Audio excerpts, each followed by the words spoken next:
మేడిగడ్డ మేడిపండేనా అని 2015 నాడు ఈ పత్రికలో రాసిన వార్త. దీంట్లో రాసింది నేను కొంచెం చదివి వినిపిస్తా అధ్యక్ష, ఎందుకంటే తెలుగులో ఉంది.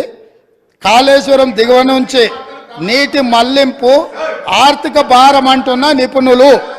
ప్రభుత్వ ప్రణాళిక ప్రకారం ఎల్లంపల్లి వరకు వచ్చే ఖర్చులు 14,000 కోట్లు. దీంట్లో అధ్యక్ష నేను నివేదికలు చదువుతున్నా అధ్యక్ష. ప్రస్తుతం ప్రతిపాదిస్తున్నట్టుగా కాళేశ్వరం దిగువన మేడిగడ్డ నుంచి నీటిని మళ్లించే ప్రక్రియ పర్యావరణ పరంగా, ఆర్థికంగా, నిర్వహణ పరంగా ఏమాత్రం మంచిది కాదని ఇన్స్టిట్యూట్ ఆఫ్ ఇంజనీర్స్ తేల్చి చెబుతుండడము ఇప్పుడు కొత్త చర్చకు తెరలేపింది. అదేవిధంగా అధ్యక్ష ఇంకో పదం కూడా చెప్పారు. ప్రభుత్వ దూరదృష్టి, అవగాహన లోపాల కారణంగా ఈ ప్రాజెక్టు అబాసుపాలు కాకుండా ఉండాలంటే ప్రత్యామ్నాయ మార్గాలపై అధ్యయనం చేయాలన్న వాదన వినిపిస్తుంది. ఇది ఈరోజు ఉత్తమ్ కుమార్ రెడ్డి గారు చేసిన ఆరోపణ కాదు అధ్యక్ష. ఈరోజు మునిగిపోయిన మేడిగడ్డ, పగిలిపోయిన అన్నారము, కుప్పగూలిన సుందిళ్లను చూసి మాట్లాడి రాసింది కాదు అధ్యక్ష. ఆ రోజు సాంకేతిక నిపుణులు ఇచ్చిన నివేదిక ఆధారంగా ఆ రోజు మీడియా మిత్రులు తెలంగాణ మేలు కోరి ఈ వాస్తవాలన్నిటిని ఆ రోజే చెప్పిండ్రు అధ్యక్ష.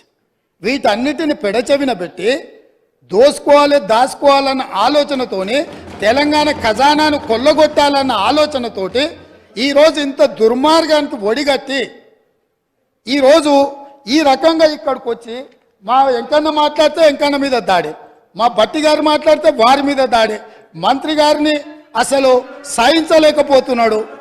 ఎందుకు అధ్యక్ష?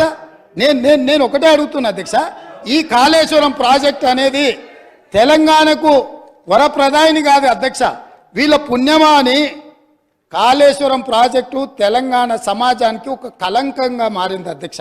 ఇవాళ ఈ కలంకాన్ని నిలువెత్తు ఆధారాలు అక్కడ ఉంటే పక్కున పగిలిపోయి, రెండుగా చీలిపోయి, నేలకు కుంగిపోయి, నిటారుగాడపోయి నిలబడితే సిగ్గుతో తెలంగాణ సమాజం తల వంచుకొని పరిస్థితులు కల్పించిన వాళ్ళు ఇంకా నిస్సిగ్గుగా సభలో నిలబడి మమ్మల్ని ప్రశ్నిస్తారా అధ్యక్ష?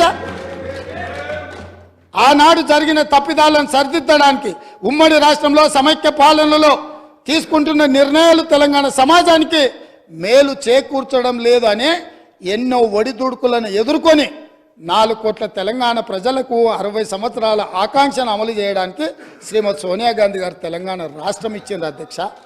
అట్లా ఇచ్చిన తెలంగాణను వీళ్ళని నమ్మి వీళ్ళ చేతిలో పెడితే 10 సంవత్సరాల దివాలా తీయించి కొల్లగొట్టి ప్రాజెక్టులు పక్కున బలిగిపోతుంటే దాని మీద క్షమాపణ చెప్పకుండా ఇంకా ఎదురుదాడేంది అధ్యక్ష.